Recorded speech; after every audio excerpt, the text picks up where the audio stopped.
You're listening to the Mind Your Business podcast, episode number 34. Today, we're introducing you to the fourth part in our four-part series on the Time Chronicles. And today, we're specifically talking about how to take leveraged action so you can make more impact in your business with less effort. So, stay tuned. Hi, I'm James Wedmore, and I've built a seven-figure internet business that offers the financial freedom to do what I want, when I want. And I'm the first to say that hard work and hustle are not essential ingredients for your success. So, how do you build a thriving business from the inside out? This is the Mind Your Business podcast, featuring myself and co-host Phoebe Mroczek. Welcome back. This is Phoebe here. And James Wedmore here. I am so excited about this fourth part in our series. How about you? I am too. I think we've gotten some really good feedback. We've recorded the first three, and then this one is like coming in last minute, coming in hot. And so we got to see a lot of the feedback. In fact, I don't know if you noticed this, but we didn't really promote this series that much because I know some of the topics we go pretty far down the rabbit hole and off the deep end. However, like on Facebook, on the blog, the emails we're getting, people are loving the series. So first off, thank you for the kind words. But it also has me really excited just because I think this is an issue. The thing of time is something that I really do think we should, people should be talking about. And I'm glad that we've had the chance to talk about it. And today I think we're going to wrap up with something that I think the reason we're so excited about it is because we talked about this at our mastermind, didn't we? Mm-hmm. This was one of the best topics, I think, or some of the feedback that we got was this was something that people learned a lot about, which is exciting. It's something that you do really well. It's something I do like to brag about this, that I find that this is a very natural way of thinking for me. So this is really a quick mindset shift. But I just remember when we shared this, like there was like a gasp in the audience. That's always good when you can there's a visceral reaction, like you can hear them go, oh, so. Yeah, and frantically taking notes. Right. This was a really good one. I loved this one. Yeah. So the magic word of the day, kids, is leverage. And that's what we're going to talk about today. But really what it is the goal of this episode is that by the end, hopefully before the end, that we can get you to shift the way you think just a little bit. And the way you think can really always come down to asking better questions. And so, this is hopefully about getting in the habit of asking questions of how can I leverage this? How can I make more impact with this one item? We'll talk about this. Okay. So first of all, let's go ahead and define the word leverage itself as it stands in like any standard dictionary. Phoebe? So leverage is to use something to its maximum advantage. That's one of many definitions. There are a lot of definitions of leverage, but this is the definition that we're talking about, right? Use something to its maximum advantage. And if you realize what we're talking here, people are saying, I'm overwhelmed. There's too much on the to-do list and not enough time. And we've talked about this in the previous episodes. If you haven't watched the Time Chronicles, really change your relationship with time and observe the story you have about time. But this is an opportunity for, instead of you putting 30 things on your to-do list, put one thing on your to-do list that can get you 5 or 6 results. No additional time, no additional work. So my definition of leverage when it comes to you as an entrepreneur and a business owner, do it once, use it again. And what we really want you to do to train yourself as a discipline is to start focusing on projects that when you complete the project, it will be able to yield multiple returns. Do it once, repurpose it, reuse it, get it to have multiple results or outcomes for you. And we have examples for you of how I do this daily in the business. I noticed that this is something when I started taking on coaching clients and I was like, oh, people don't always think this way. They just straightforward, here's my to-do list, here's what I need to do, and they just start chugging away at it. We had the episode about personality types. I'm an INTJ, and one of the default ways of an INTJ is they're always a machine to efficiency. Like they're always looking for the most efficient route. Now, they're not saying the quickest route and not the easiest route, the efficient route. And efficiency to me is get the most amount of impact with the least amount of effort. So that doesn't mean quick or easy. That just means efficient. And this is an example of that. So I'd like to start us off with a story. Can we tell a story? Tell us your stories. Once upon a time, Phoebe. Okay, I don't actually remember if I feel like we may have told this story because I know we told it at the mastermind. I've told it on coaching calls before. So if you have heard the story before, I apologize. Sometimes I just can't remember what we've shared, but I'm definitely leveraging this story in multiple places. True, right? I mean, that's kind of the moral of this episode here. So, okay. So this is the story of once upon a time, me back in college. And I always feel like parents and teachers like warned us that college was going to be so hard and so difficult.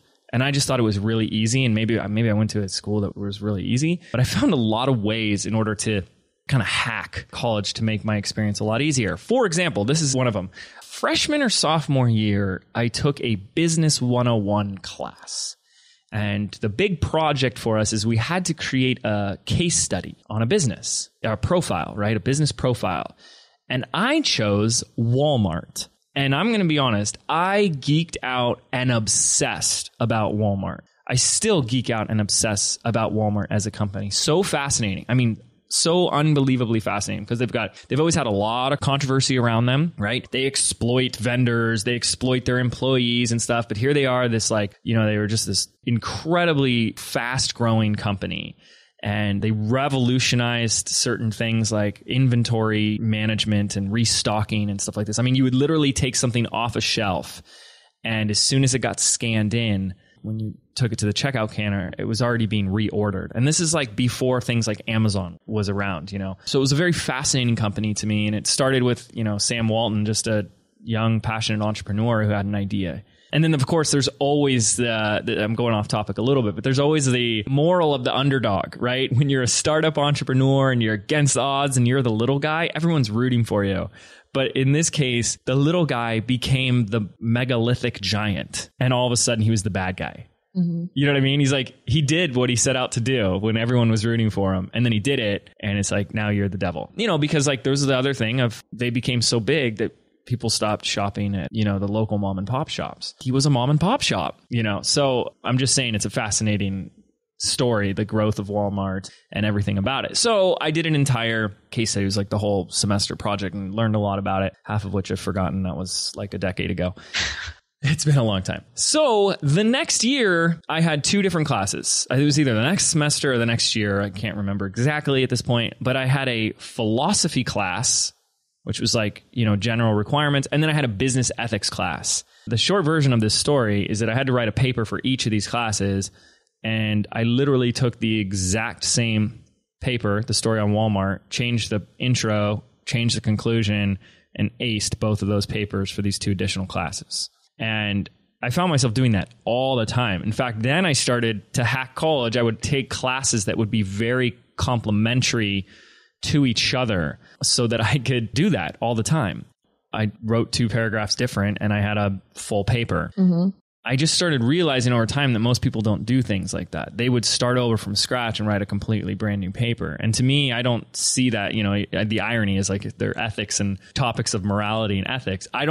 Personally, I don't find that unethical. Because I've completed the assignment as per requested. And I think a lot of people feel like, no, I have to do this thing from scratch. I have to put in the hard work and the effort and start at page 1 with a blank slate every time I'm going to create a paper. And I realized I'd learned so much about this one topic that I could write a great paper that has to do with the ethics and morality of both business and just inside a philosophy class.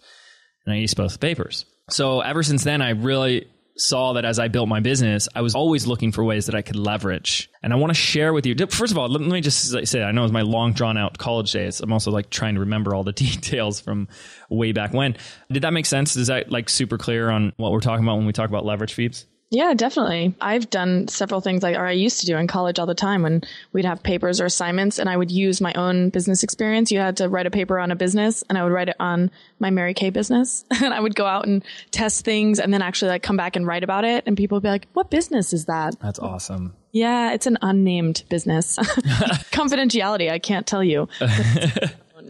But I love that. I mean, and that's how entrepreneurs should be thinking. Let me ask you this. Do you think that this is something that you were told as a kid, or is this just in your head? Because to be honest with you, it wasn't until you and I started working together that I really started that it was actual like a conscious decision or question that I was asking myself, like, how could I leverage this and use it in multiple ways, or, create new opportunities out of something I've already done? But is that something, your dad told you when you were little, or is this just part of your personality and that's what we chalk it up to? Yeah, there's a lot I attribute my results and success in my life to my parents and my upbringing. This, to my recollection, is not one of those. I don't ever remember a conversation of anybody having this. That's why it's always been so fascinating to me, is it feels like it's nothing I learned. Mm-hmm. It's just how I always operated. And again, I think it comes back to what I was saying about being the INTJ.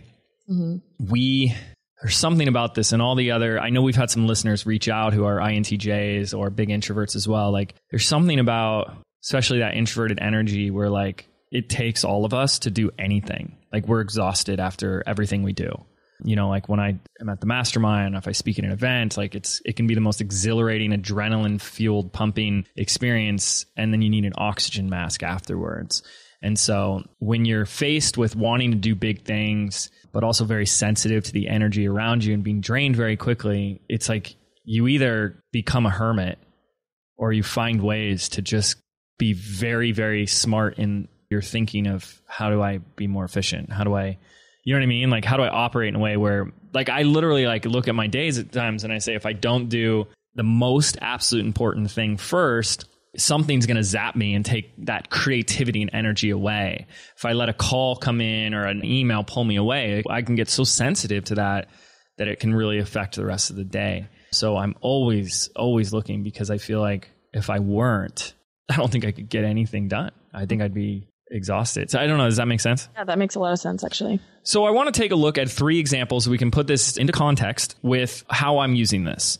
So we have 3 really cool examples, and then we're going to share 4 topics or categories of what we call leveraged thinking. I'm not here to give you a to-do list. I'm here to give you the framework and the mindset for you to create a to-do list. And hopefully that to-do list should be shorter than the one that you already have. That's the whole point. It's like, okay, you still have to do work, but let's get you to do less work that has a greater impact. So example number 1 is an online training course I created about a year ago that I call the outsourcing mini course. Now, I remember this for a lot of reasons, because I actually did this while I was in Maui with Chelsea for no reason. We just wanted to go to Maui for a week. So we were there. And so here's how it went. I needed a video edited. Okay, so there's what I needed. And so what I did is I decided I'm going to hire a virtual overseas video editor to edit the video, add music, add animations, and get this thing looking awesome, so I don't have to do it. So that's number 1, okay, is I needed a video edited and exported to my standards. And I did. I got it done, okay? So there's a input of 1, output of 1, okay? There's no leverage in that, right? Up to speed with me so far, right? Yep. Okay, good. But what I did in order to create this as a leveraged activity is I recorded the entire process. And when I mean the entire process, I mean the entire process. Even like your Skype conversations with the person before you talked. I wrote out the application. Like you saw me as I wrote out the job post, right? When the applications came in, I recorded my inbox. Like, oh, here's a message from so-and-so.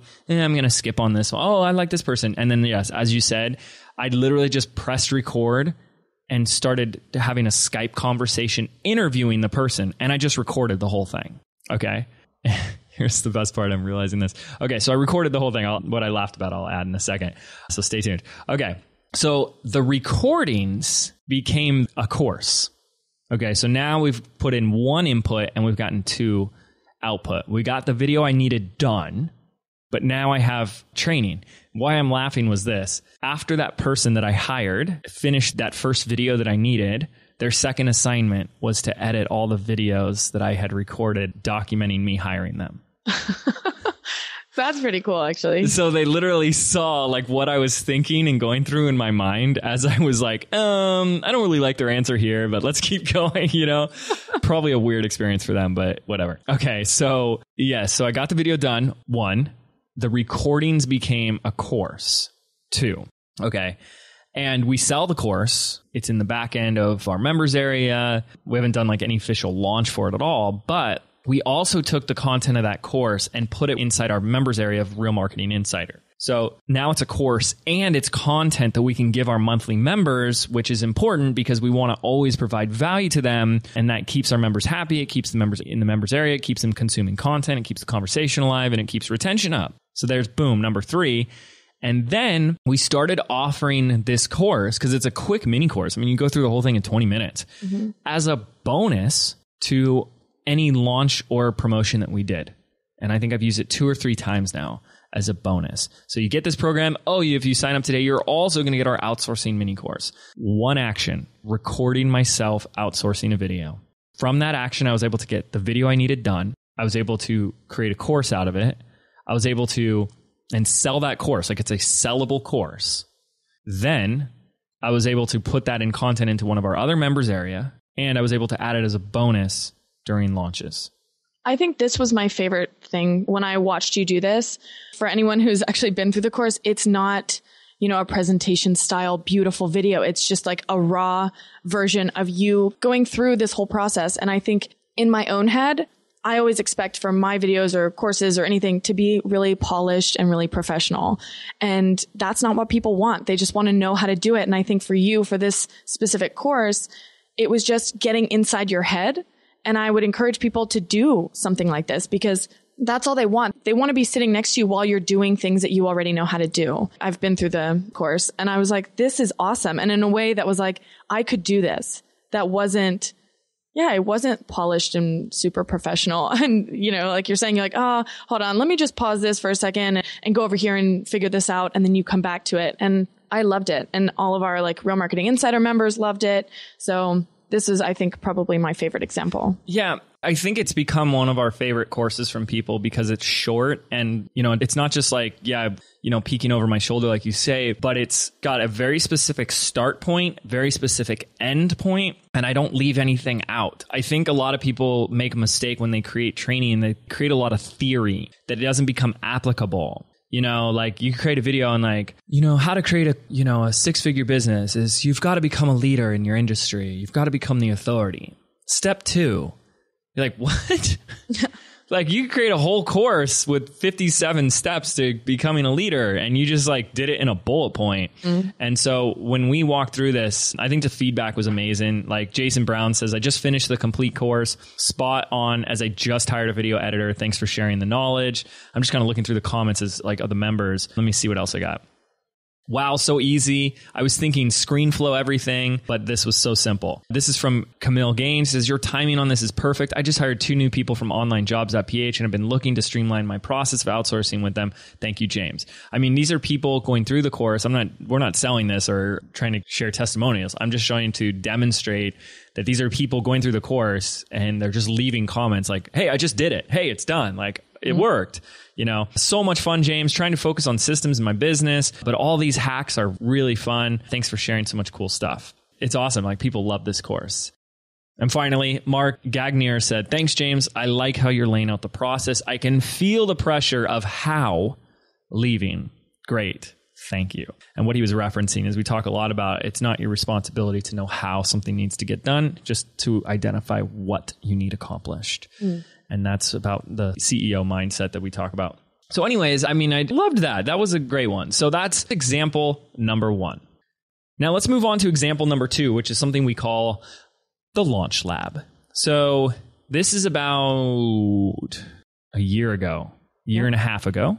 And I was doing a promotion for Marie Forleo's B-School. This is her online course, how to start an online business. I was promoting it as an affiliate and I wanted to offer a bonus for those who signed up using my affiliate link. So my bonus was a live 3-day workshop.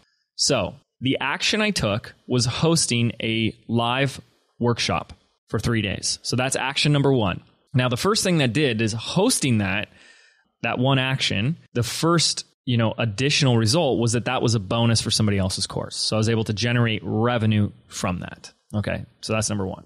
Then while at the event, I was actually, and I didn't think I really planned this until the day of the event. At the event, I was able to use the 3-day workshop as a mechanism for onboarding new coaching clients. I had 3 new coaching clients come in from that event and there were only 20 people in the room. and I had to stop at 3 because I didn't want any more. And this is my high level coaching that I charge a lot of money for. So that was number 2. Host the workshop, and at the workshop, I was able to attract new clients. Okay. And then number 3 is, yes, of course, we recorded the event. So there's my time there.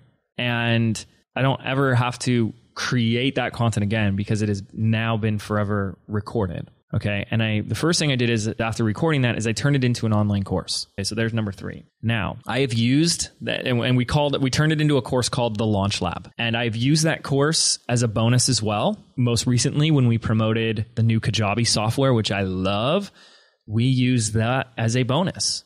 Okay, so you sign up for Kajabi, now you have the recordings as a bonus. And the story is really cool because you say, I had all these people fly out and attend this 3-day workshop. Here's the results that people got from that workshop, right? So I can even sell it more. And we sell this as a program. The recordings for $497. It's a bonus here for you free. Okay. And then the last thing is this became the training from the workshop. Became the framework for my newest program that we're releasing shortly called Business by Design. That a lot of the things that I taught there and kind of like that was the first time I started really structuring a lot of how am I launching my courses? How am I marketing and selling them? And that is really becoming the meat and the center for my Business by Design. And we've been running a small beta group to take people through like a 3-month period of getting them results, training them on my system. And we've been using the Launch Lab recordings as their first foundation. Like, all right, go through this first. So those 3 days have worked for me for so many more weeks and months, as a compounded echo effect. Yeah, I mean, there's 5 things, right? It fulfilled on a bonus. It got coaching clients. The recordings are an online course that people buy all the time. It's been offered as a bonus, and it became the framework for my newest signature program, Business by Design. Well, and then when you're talking about the framework for the Business by Design, are you saying that that's actually how you're going to launch it, or that's going to be content within? No. It's like the content. Yeah. I didn't really want to sell a course called the Launch Lab. I didn't want that to be my signature product because it really just focuses on how to launch a product. But there's so much overlapping content in the methodology that it's hard to explain, but it's the meat and the center of Business by Design. That's really cool. Yeah. Okay, let's talk about example number 3. Yeah. So we have done in the Inner Circle, which is our high-level mastermind, the one that James and I do together. And we did video case studies. And this was something that we just did last month? Yeah, last month in Laguna Beach. And we had inside of the office, James's office, we had everyone record case study. So we talked about, it was kind of essentially like a testimonial, or that's maybe one way that we used it.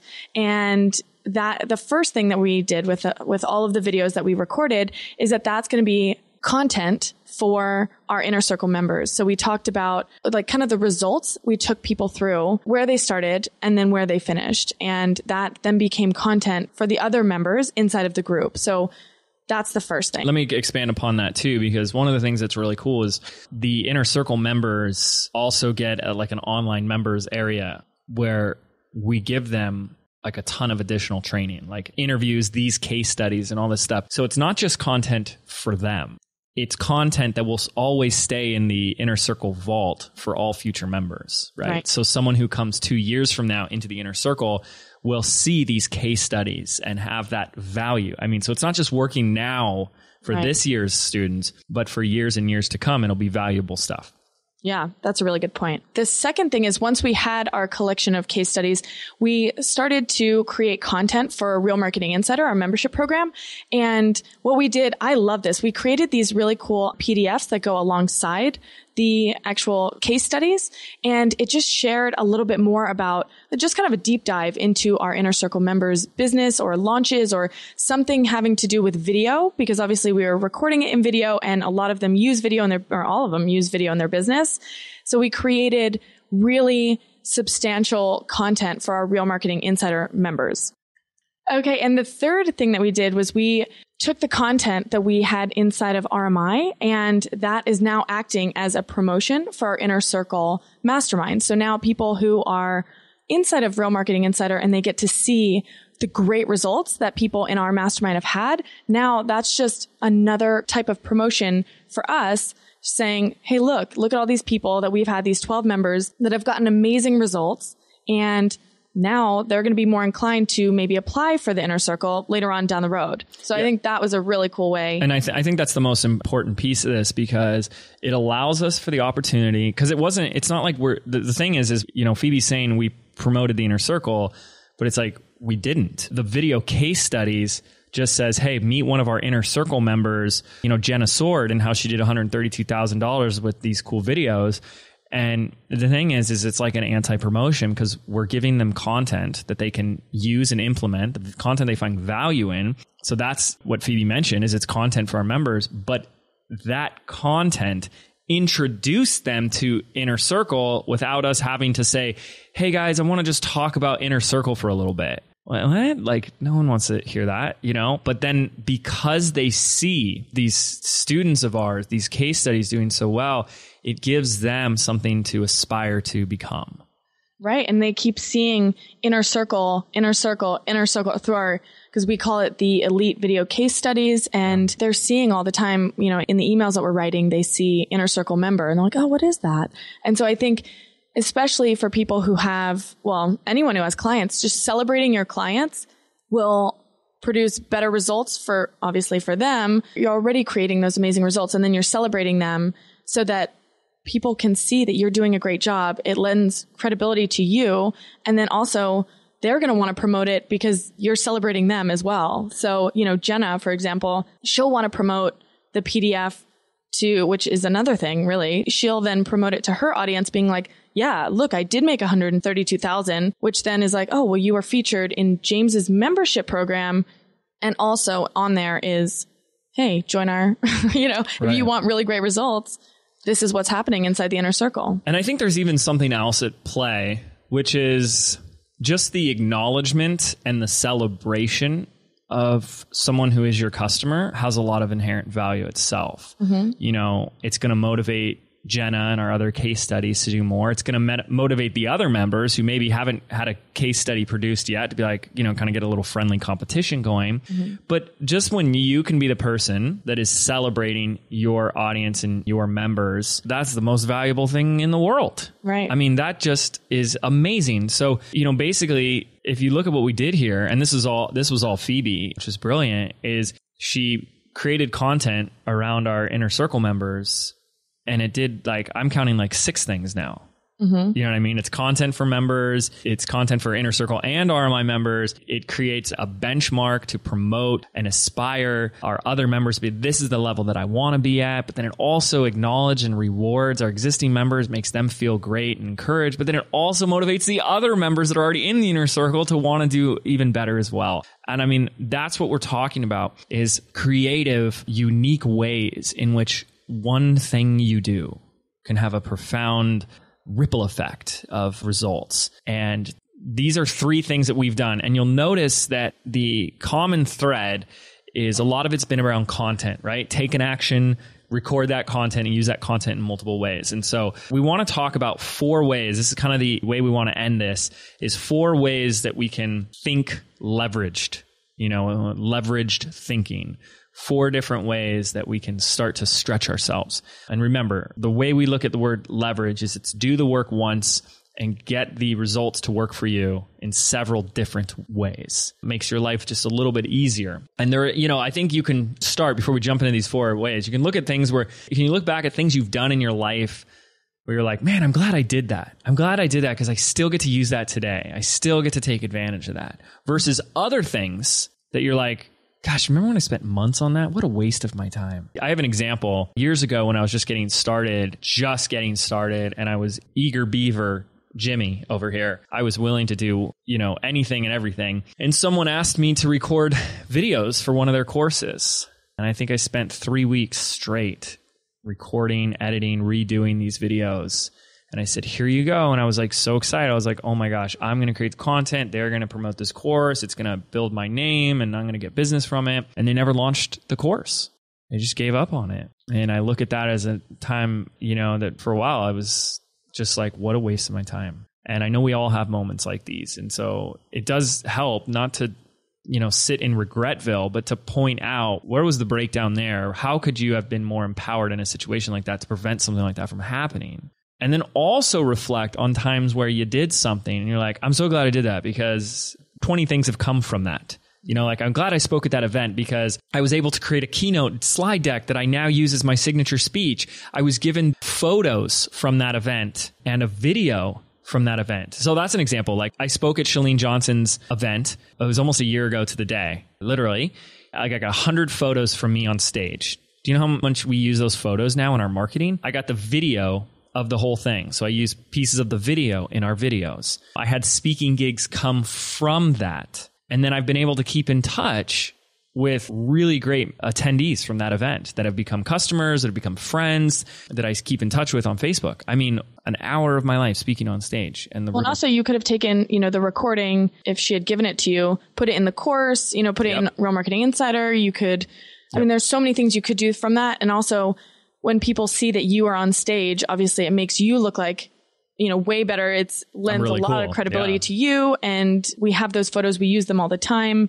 You could pull out the audio, use it, as a YouTube video, anything. Like I've even used the PowerPoint slide that I created specifically for that event. Mm-hmm. And I've used it on webinars. Yep. And I've used it at other events since then. I mean, this is what we're trying to get at, guys. Okay, so 4 ways of creating leveraged thinking and leveraged habits in your life. So the first one is the one I think we've been talking about the most, and that's leveraged content. And what this really means, I think this is where I've been thriving, which comes easiest for me. And this is, like the concept or the idea of recording something, whether it's a podcast, a video, just a screen capture of you doing something, and being able to find a way to repurpose it or repackage it. One example that we can give right here is that one of my favorite episodes, as everyone knows, all my listeners and friends make fun of me that like the episode I keep talking about ranting and raving is with our good buddy Chris Vondermaven on the concept of meditation. And there was about a 3.5 minute segment that just like moved me. And it was when he was talking about the story of when he was a little kid and how he had an event and an experience that created a meaning in his life that shaped the rest of his life. And that to me is just one of the most profound things because we do that our whole life. We let the events of our past shape how we see our present and results in how we create our future. Oh, that's another episode. And it was so beautiful. It was so well spoken that I took the audio from that 3.5 minute segment and I handed it to one of our video animators, and he's just wrapping up. It's taken him a long time, but he's just wrapping up the final touches on turning that into a video where all it is his voice, Chris's voice talking, and there's animated text and images popping up and dancing along with his words. Mm-hmm. And it's just unbelievable. And I can't wait to show this final version to the world. We're going to put it on Facebook. We're going to put it on YouTube. We're going to push it out. And it's going to become a huge promotion just for the podcast in general, not just the episode, but it's going to be like, this is what we're all about on the podcast. And that video is, I think it's going to be a hit. I didn't have to do any other work. I found the spot in the podcast. I said, this is the scene. Okay. And I just took that clip and I sent it to my guy. I said, hey, fast forward to 36 minutes all the way to 39 minutes. And I said, I just want you to grab that little piece and do your magic. Boom. Done. Okay. So how can you do that, right? How can you, if you're doing something that you know really well, that you know your audience doesn't know well, like you're really good at Photoshop or, making Facebook ad images or something, I don't know. Can't you just document that? Even if you don't do anything with it yet. Okay. What is something that you do? What is something that you've done successfully that you can record or turn into content? Here's another great example. When we started this podcast, listen, we knew nothing about podcasting. We had to learn a lot. We're still learning a lot. But one of the things that we got right is all the equipment, right? So what was the first thing we did? Well, we recorded everything. Well, I documented kind of the process that I went through there were so many options out there, and we're like, what do our Real Marketing Insider members really need to know? Because so many people want to start podcasts, they don't know the right equipment. So what we did was we created a podcast resource guide. And I just put it into a Google Doc and handed it to our graphic designer, and she created the most beautiful, amazing PDF for our members. And guys, this was the podcast resource guide was the receipt from our Amazon order. It was like, here's what we just bought. And then we just screenshotted it, handed it to our graphic designer. And now it's a resource guide. Hey, take the descriptions and the prices and put it next to it with a really cool fancy image. And then all of our members are like, this is awesome. I think we didn't do this, but actually, if we had wanted to, we could have put Amazon links, and affiliate links, and then you would have gotten credit for that, and you could have made money on that. So there's a whole nother, that's a whole nother thing that you could always look to do also. I'm going to put that on my to-do links. I'm going to put that on my to-do list. But I think we take for granted what we do and what we know and what we've accomplished. You know how much time that saves? Because we spent, how long, a week researching the right equipment? Everyone's got their answer. Everyone's trying to, and we were different because I was like, listen, I don't want the budget friendly. I don't want let's get the cheapest knockoff microphone. I was like, give me the best stuff because we're going to be doing this for a long time. I don't want to have to upgrade later. I see that as just a waste of money. And that was not easy to find. What is the best stuff that we need for what we're doing? And we created something that I wish we had. And that's how you want to start thinking. Okay. Now, there's so many ways that you can leverage the content. Can a video become an audio? Can an audio become a video? Can it become an article? Can it be repurposed in multiple ways? One of the other concepts when we're talking about leveraged content is what I call recycling your content.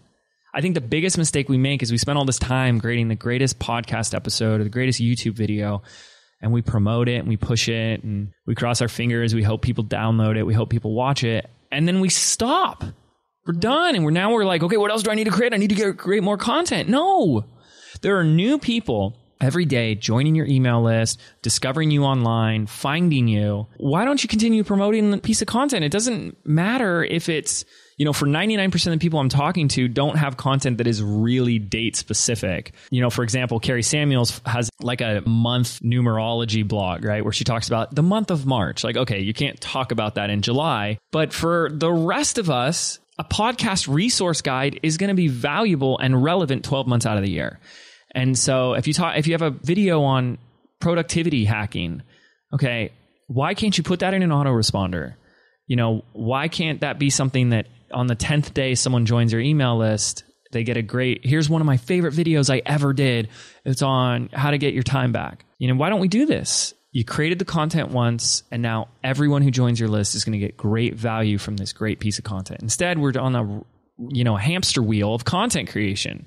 Stop it. The other thing about that is, how often do you miss emails? So I know that people are like, oh, I've already sent that email, or, oh, I've already, promoted that using Facebook ads or whatever. But so often I know I have my Gmail promotions folder has thousands of emails I've never read. Yep. So don't be afraid to send a very similar email. Just change a couple things, and people aren't, they might not have seen it. And even if they have, maybe it's a good reminder again to get back. I know at your wedding, I was talking to Kate Northrup, and she was saying that she already knows a lot of the stuff that we're talking about on the podcast, but she's like, it's such a great reminder for me. And I think she was talking about the law of attraction one, and was like, it just kind of gave her the kick in the butt that she needed to start doing some of these things and to start incorporating them more into her daily habits. And look at your content as that. Maybe, right. Well, whoever's opening it, maybe they just needed that message that day. Look at it more like a mental workout, right? You don't go to the gym once and say, I already know how to do bicep curls. I don't need to do them again.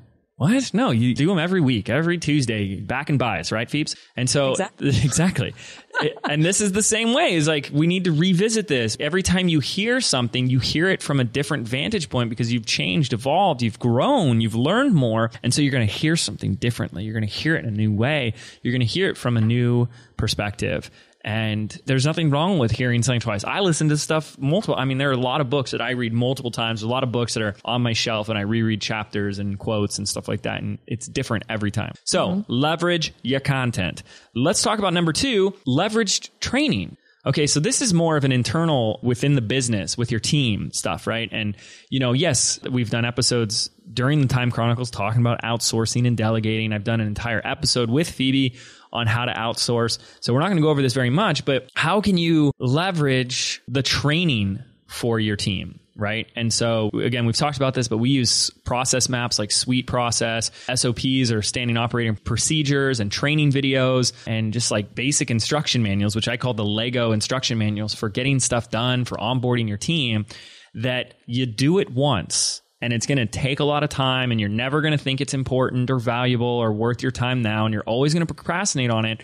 But when you do these things and you see what it really does for your team, you're going to be so glad you did. And the example I always go back to is I created what I call the ultimate webinar process map. And it can show anybody, whether it's a virtual assistant that we hired yesterday, or a local employee, how to set up a go-to webinar, connect it with lead pages, connect it with Infusionsoft, have a thank you page, have the copy set up, have the emails, reminder emails, everything set up flawlessly in a couple hours. And right, because we take for granted all the stuff that we do know. Yep. And I just remember going through your webinar process. I'm like, it's so detailed. It took you guys forever to do that, like 2 weeks or something, but it was so detailed that it covered all the bases. So I would say when you're creating these process maps, make sure that you go way back to the beginning as if you're an infant. I always say treat me like an infant. That's how I want to create these process maps.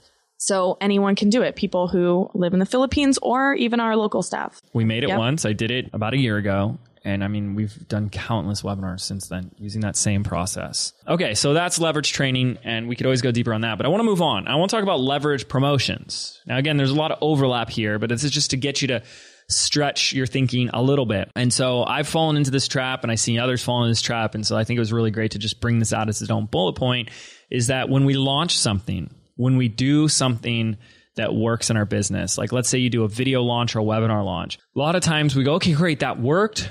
That was really good. That was awesome. And I'm going to relaunch in a couple months. And we create a whole new webinar, a whole new content, new emails, new copy. And I want to ask why. If it worked, why do you feel like we need to reinvent the wheel and start over from scratch? When we did 48-Hour Film School, we've only launched it twice.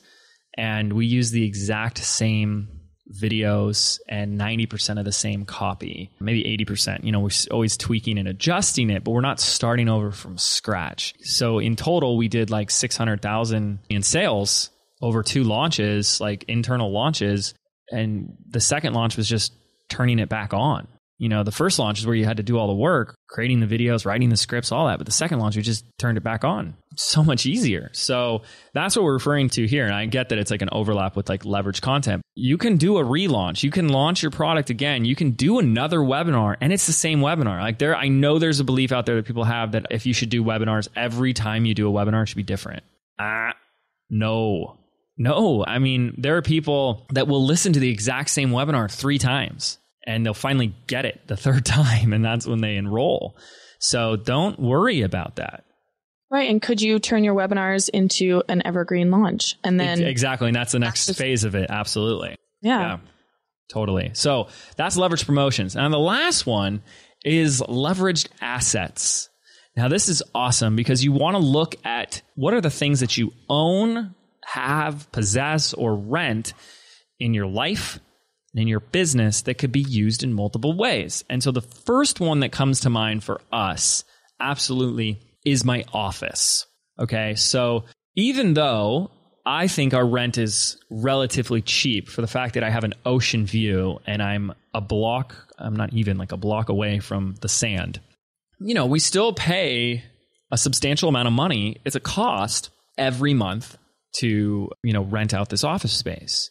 However, it's never ever been a breakdown because I see how many uses this office provides. So first off, use number 1, Phoebe, you'll catch me if I miss any of them. Use number 1 is it's an office for myself and the team. And to talk about that for a second, my good buddy and business partner, Brandon Lucero, used to work with me back in the day when I had a home office. I had a spare bedroom and we used to work out of there. And the first thing he said to me when he came down to work with me for the day in the new office, he's like, dude, it's such a different energy. It's so much more open and creative and fun. And we're like walking around and like putting up things on the wall and using the whiteboard and talking more. And he's like, it's so different, right? Okay. So that's the first piece, is that it's an office space to use as an office. Duh. But it could be used for the team. It could be used for me to have more creativity, a place to work from. Okay. That's one. The second thing is I use it for any type of meetings with clients, whether it's a coaching client, someone I'm doing a business deal with. We want them to come to the meeting. We're going to have a meeting at our office. Okay. That's number 2. Number 3, it's an event space. I use my office for our masterminds and even just like any type of event or workshop that I've held or coaching thing that I've done. Okay. So that's 3.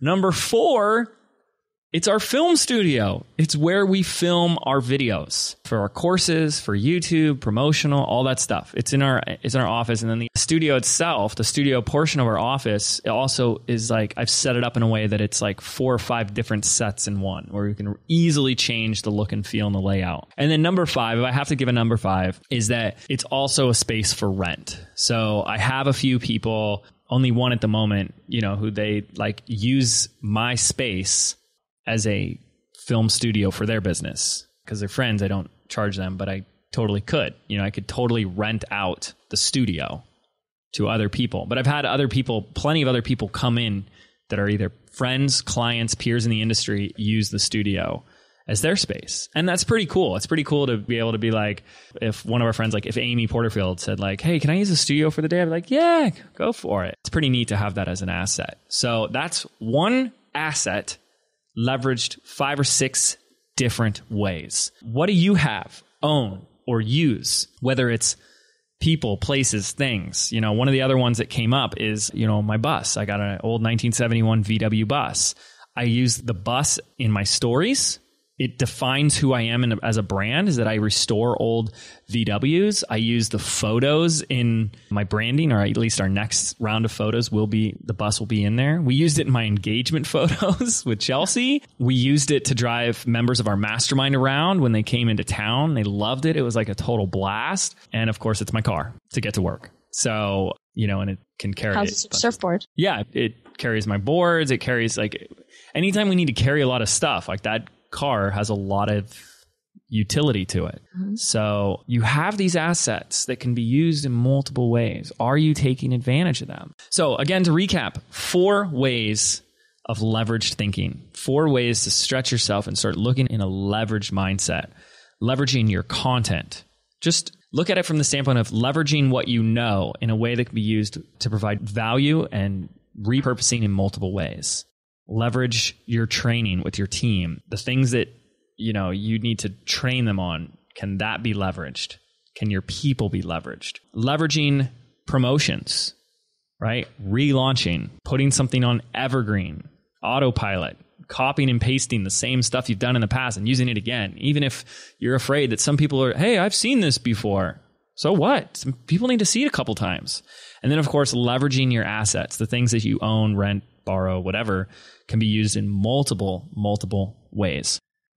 So there you go. I hope you have enjoyed this episode on leverage. This is the 4th part in our 4-part series of the Time Chronicles, a series dedicated to helping you have a more empowering relationship and an empowering experience with time so that you can take action effectively, get the results that you want in your life and your business without feeling that time is your enemy, that it is against you, that clock is ticking down and it's always a rush to the finish line. And this is one way to do it. This is one of many things, and I think I really enjoyed talking about this.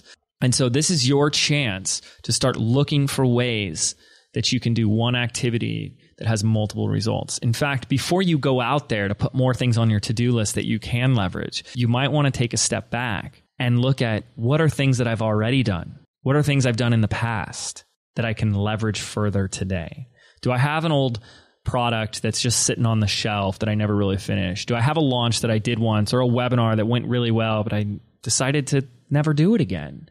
Is there something I created, finished, completed? Maybe it was content. Maybe it was a strategy. Maybe it was something like a survey. And you're like, man, I never finished this. I never leveraged this. I never took advantage of this that you now could leverage. I believe one of the reasons why we don't do this is because we're stuck in, what has really become a theme of this podcast, in this belief that we have to work hard and hustle, because if we don't, we're not deserving of the things we want in our lives. And sometimes this leverage stuff shows up and it's like, oh, it can't be that easy. There's no way that me recording myself, hiring a virtual assistant, and then selling that as a program could be possible, because that's just too easy. I need to find a harder route. Before we leave, I have a conversation I had with one of my good buddies and entrepreneur friends, and we were talking about this concept of shortcuts. So I kind of wanted to end on this, because you hear people say things, especially people that are really successful and want to rant on Facebook or something. There are no shortcuts in business. And I actually want to say, yeah, there are. there are shortcuts in business. Because how many of us who have reached a level of success, or how many of us who know somebody who's reached a level of success, will admit that when they got there and they look back, there probably was an easier way, that they could have gotten there quicker? Or how many of us have heard the stories of the person that is successful, and if they lost all their money today, could get it all back in a year? Why? Because I believe there are shortcuts, but those shortcuts don't reveal themselves to look like shortcuts. They don't look like shortcuts at the time. When I talk about a shortcut, I mean getting from where you are to where you want to be quicker, in less time. It doesn't mean easier. In fact, usually these things that are shortcuts, mean they're going to be things that you will have to do that are scary, that are risky, that put you out there, that mean you might fall on your face, you might get rejected, you might face humiliation, you might face failure. Facing those things and stepping up and stepping outside of that zone of comfort that we stay in could allow for you to reveal what you're truly capable of. And from that place, perhaps, maybe, just maybe, we can get to our final destination or the next stop on our journey a little bit quicker. Like, the analogy that comes up for me is like, if you're standing on the edge of a waterfall and right next to that waterfall is a staircase down to the bottom. If you take the stairs, it's going to take you longer to get down. It's going to be safer. You can see the path, but there is a part of you that could say, hey, I can just go and I can jump. I might not make it, but I'm definitely going to get down there quicker. And I realize that the times in my life where I've had the exponential growth, where I've, almost like playing an old video game as a kid and you like beat the bad boss and you're on to the next level, are the times that I stepped up and did big and scary things. So are there shortcuts? Yes, there are. They just don't show up as shortcuts. And it will mean you're going to have to do some big and maybe scary things. So I wanted to end with that. Thank you so much for listening. This has been so awesome just doing this little 4-part series with you guys. I hope you found value in it. If you haven't listened to the other 3 episodes in our Time Chronicles, I invite you to go do that now. And if you haven't subscribed or left a review on iTunes, we would love if you do that. Those reviews are coming in and it just makes our day. It really inspires us to keep coming up with more episodes and more content for you. And heck, we've got a ton of really cool stuff coming your way on the Mind Your Business podcast, talking about everything in this mental, emotional, inner game of becoming an entrepreneur from the inside out. Head on over to jameswedmore.com/iTunes to rate, review, and subscribe. And we'll see you on the next episode. Take care. Are you frustrated that no matter how hard you hustle, no matter how much you get done in a day, you still feel like you have little results to show for it? Do you feel like you're doing everything right, but there's still something missing? Well, what if there was an easier way? What if your business could be fun, effortless, and profitable? Phoebe and I have put together a free audio MP3 for you, compiling the 77 business affirmations for creating success from the inside out. And we want to give it to you absolutely free. This is your chance to rewire your brain for bigger results in your life and your business. To get instant access absolutely free, simply visit 77affirmations.com. That's the number 77affirmations.com.